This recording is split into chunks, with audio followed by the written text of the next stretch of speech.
Hello and welcome to Tech for Non-Techies, the only podcast that demystifies the fast-growing technology sector. I'm your host, Sophia Matvieva, Chicago-based MBA and tech entrepreneur. My aim here is to give you the skills, knowledge and confidence to find opportunities in the tech sector, whether that's through founding a company, getting a dream job, or bringing a fresh perspective to your work. Hello, smart people. How are you today? I am feeling excited because I'm getting ready for my birthday, which is tomorrow. So it's going to be COVID birthday, so I can't have my usual Dionysian revelry this year, unfortunately, but it's still going to be nice. I am still in the south of France, so life is really not that bad. And my friend is taking me on a trip tomorrow to a local beauty spot. We're going to a fishing village, which has been around since antiquity, so there'll be apparently lots of interesting things to see. And hopefully it'll be sunny. And then when I get home, I'm going to have a coaching session in the afternoon. So that's one of my birthday gifts to myself. And the reason I'm telling you this is that investing in coaching has been hugely helpful for my business and my career and my sanity, actually, which is there, I promise you. So I've hired people to teach me to do all sorts of things. And some are to do with technology, and some are to do with business, and some are to do with completely different aspects of my life. And I've learned that I can do things that I didn't even realize were an option for me. So if there's something that you want to achieve or something that you want to learn, investing to learn how to do it really does make a big difference, as long as you are learning from somebody who has actually done the thing that you want to do. So if you're a non-techie and you want to learn about technology, obviously I believe that Tech for Non-Techies is a great place for you. But this also applies to other aspects of your life. The world is actually much more open and full of opportunity than we tend to think. And investing and widening that opportunity always pays off. It really has for me. And that's why literally one of my birthday gifts to myself is a session with somebody who is going to help me improve my business and expand it to more people like you. Speaking of which, I'm teaching a free webinar on how to break into tech as a non-technical founder, so widening more opportunity for people. And I'm teaching that Break into Tech Masterclass in mid-March 2021. There are 3 time options. So if you want to learn key tech skills, now is your chance. And it's free. The link to this Break into Tech Masterclass is in the show notes. And it's also available at techfornontechies.co/events. That's techfornontechies.co/events. So that is my birthday gift to you. If you want to give a birthday gift to me, then you can do that too. How about leaving a 5-star rating and a review for this podcast? I would really appreciate that. That would be an awesome birthday gift. So thank you in advance. All right, so announcements are done. Let's get to class. In this episode, we are going to learn what you need to do to validate a product and make sure that the thing you're building is worth investing in. Remember what we've covered before. A product is a solution to a people problem. So, before you even glance in the direction of a product team, you have to take a deep dive into the problem first.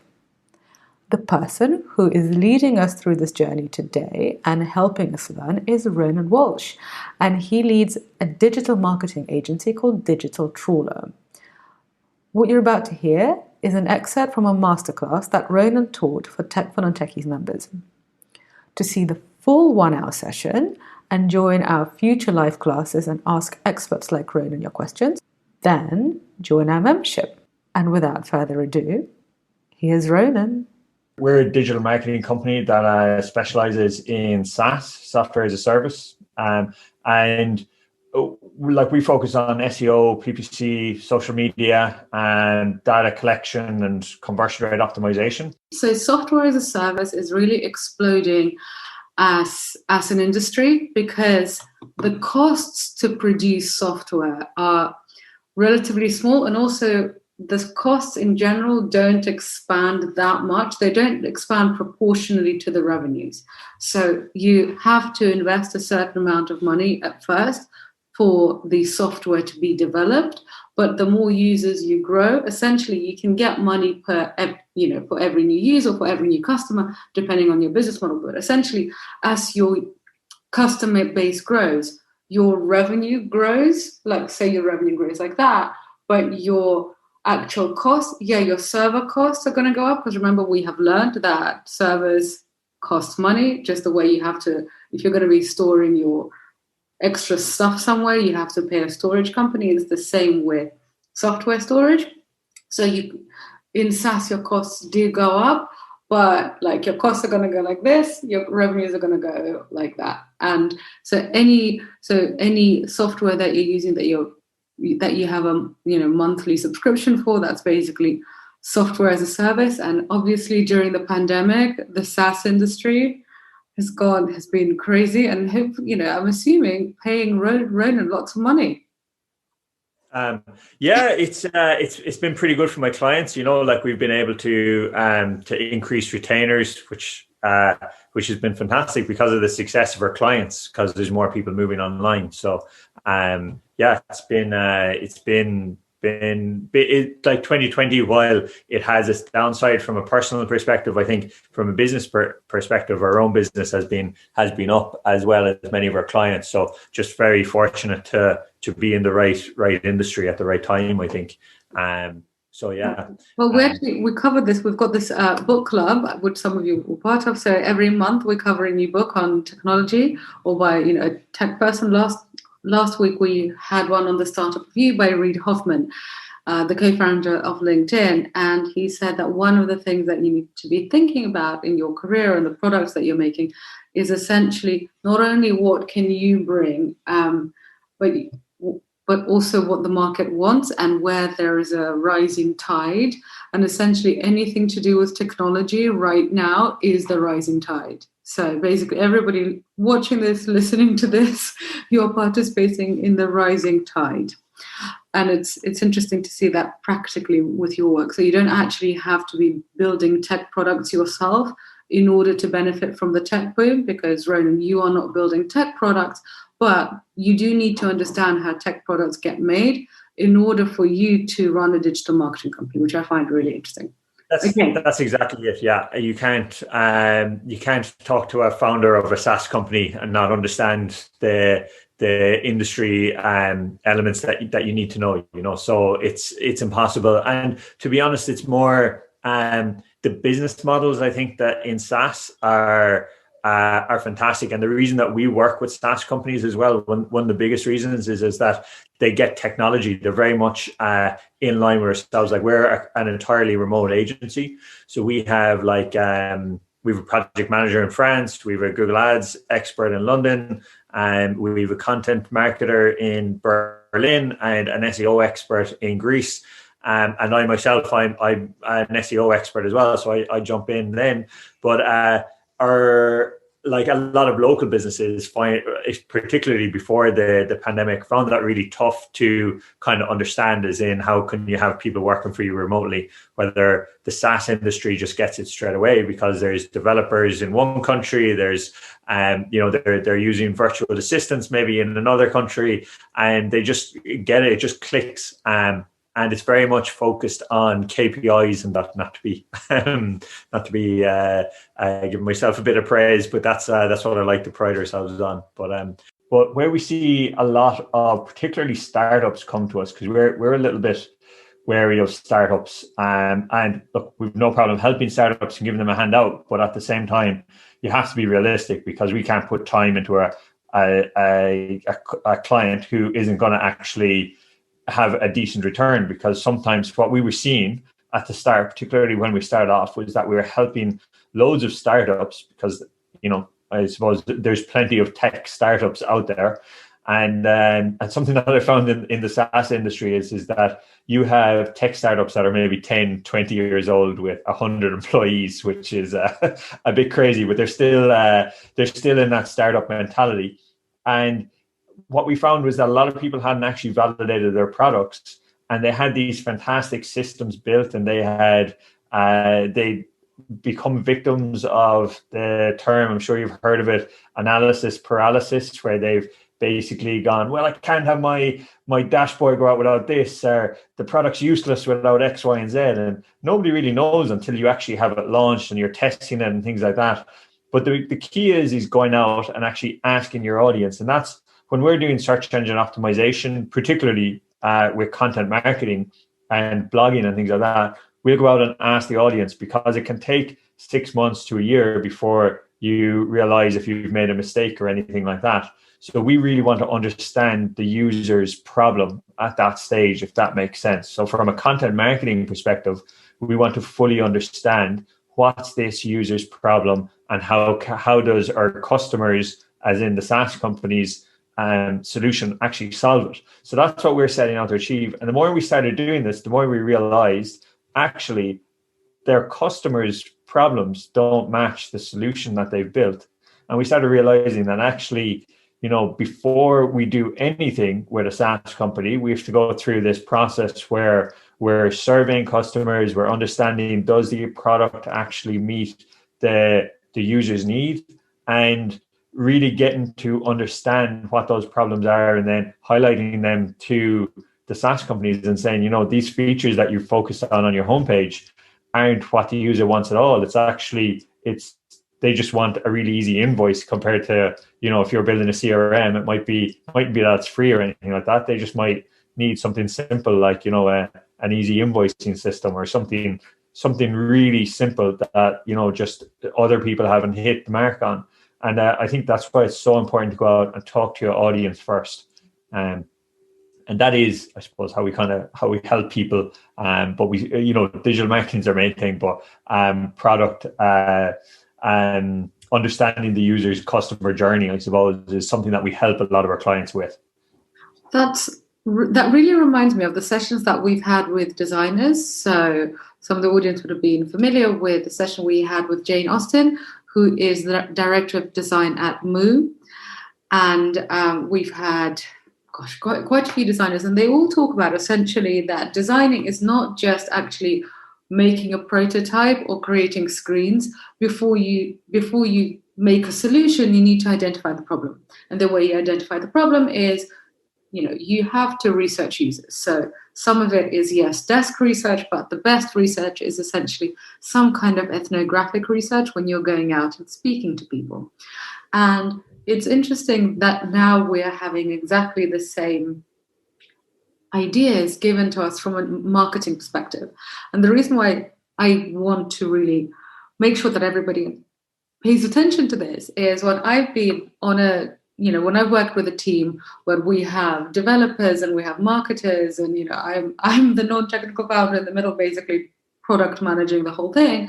I've noticed that that's exactly what ends up happening, is that the designers and the marketers end up working very closely together, because it's the marketers, it's the community managers. They're very focused on the user, so they're the same facet of the team, and they're all about getting close to the user, validating any ideas, and then once those ideas are validated, then it goes to developers. So it's interesting to see those patterns. It's particularly hard at the start as well. Like a lot of like a good few startups that we've worked with, they don't have customers to start with. Like that can be an issue in itself. So there are like survey recruiters and things like that will help you go out and actually ask, that you'll be able to say, I want to target CEOs in the engineering industry or something like that. And like you might have to pay a few €100 in order to reach those people. But, it's money well spent to validate it now rather than in 6 months' time. And it'll be worth a lot more to get that information quickly, So let's talk about how to validate your product. And let's talk about at the super early stages. So as you said, when you don't have customers, you're basically, either you're in a corporate and you're thinking, oh, we must do something digital. We must get more digital, which I'm assuming every corporate is now doing, unless they're Topshop because it's too late. Or, if you're an entrepreneur and you have an idea and you're wondering, is this a good idea, or am I the only person who wants this thing? So what would you say to that person? Yeah, so the first thing is like there's two different ways to collect data. One is qualitative, one is quantitative, as many of your audience will already know. And the like qualitative is particularly hard to get. The quantitative is sending out a survey. So qualitative data, yeah, that's harder to get. That's basically you have to actually speak to people and see where the conversation goes. And quantitative, as you were saying, research and surveys. So basically it's going out and it's getting a metric on a particular number. So, how many times has this happened to you? Or, what's your budget for this particular tool? Or how many customers do you have? How many employees do you have? Like, there are metrics that can be measured. What I want to understand is, what kind of data should they collect? What kind of answers are they looking for? Because you also previously mentioned analysis paralysis. And I really want you to go into where that balance is between collecting data, understanding your potential users' needs, but also not getting to the point that essentially you just become, a full-time researcher and you never actually go to do anything. So the main thing you need to come up with first is like kind of a hypothesis. So like you'll have an idea as to what's broken or what you're trying to solve. What you don't want to do is, and there's a great book called The Mom Test. I think it's Rob Fitzpatrick is the name of the author.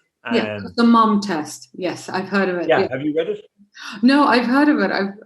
But yes, please tell me. It's a very good book, right? But it basically tells you how to ask questions in surveys. And that's one of the key elements to it, because if I told you about, an idea I had for a SaaS company or whatever company it is, you're more than likely going to agree with me out of like just social acceptance, or you might challenge me a little bit, but you might challenge me on one little aspect of it. And the key to the mom test is that you're asking somebody about their past behaviors on problems that they've had. So you're not necessarily asking, do you think this is a good idea? Would you buy it? How much would you pay for it?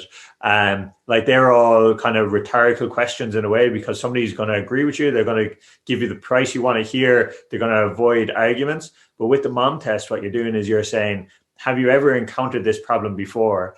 And how did you go about solving it? And what you're starting to learn then is that is the problem, or is the solution that I'm trying to create, is there a problem out there that people are actually looking to solve? Like, can people actually see this problem? And like, for example, with, I'm trying to think of like maybe with your accounting books, for a lot of small businesses, like reconciling them maybe isn't an issue until the end of the year. But with a larger company, it has to be done every single day. So you might create some sort of accounting software that, is great for reconciling every single day, but your target market is small businesses. Well, while they need it, it's not something they're going to go out and actually look for and want. And when you're talking to them, they're not going to want to sound like they don't know what they're doing. So they'll probably more than likely agree and say, yeah, accounting sounds great because I do it the whole time, even though they're putting off their books till the end of the year. Like, that's what you want to try and avoid, is those kind of white lies that people tell to either keep you happy or to make themselves feel okay about a situation. So if you can ask historical questions on, so how often do you reconcile your books? And then you would say, does that lead you to any sort of problems? And you'd say, yeah, well, we don't really know what we're spending. And then you'd say, oh, well, this is a potential solution. And, how much is that worth to you? So you're kind of working out a price range then as well. And it's those qualitative conversations that, if you can record those, much like we're in now in a Zoom, and interview your potential customers, ask them those historical questions, record it, and then write down or get somebody, hire a virtual assistant or something to like scribe those notes down and look for themes, which is called the thematic analysis in research. That's what you're looking to do. So you're looking for common themes, and it doesn't have to be that you're interviewing, 100 or 200 people. If you have maybe a survey of 100 people for your quantitative, so that's, working out kind of your demographics, how many people are in their business, so on and so forth. Pick 5 of them. If you can pick 5, pick up the phone and have a conversation with them. You will, there will be buckets of information for you to test and try out different things, and come up then with different tests that you can try on your website using tools like Google Optimize or something like that let you A/B test. Wasn't that so useful? We covered the SaaS industry, we covered marketing, and we covered product validation. That's not bad for a podcast episode. If you want more learning for free, then sign up to the Break into Tech Masterclass for non-technical founders in mid-March 2021. The link is in the show notes and also at techfornontechies.co/events. And to join our live classes, get feedback from me, and connect with experts you hear on this show, then come join our membership. It is basically your best friend in the world of tech. And finally, if you enjoyed this episode, which I hope you did, because I thought it was excellent, and I know I'm not objective, but there you are. Anyway, if you enjoyed this episode, then leave a rating and a review. In case karma is a thing, then this would get you some karma points. And it would also make me super happy for my birthday. So, that's it for today, my smarties. And I'll speak to you next week. Ciao!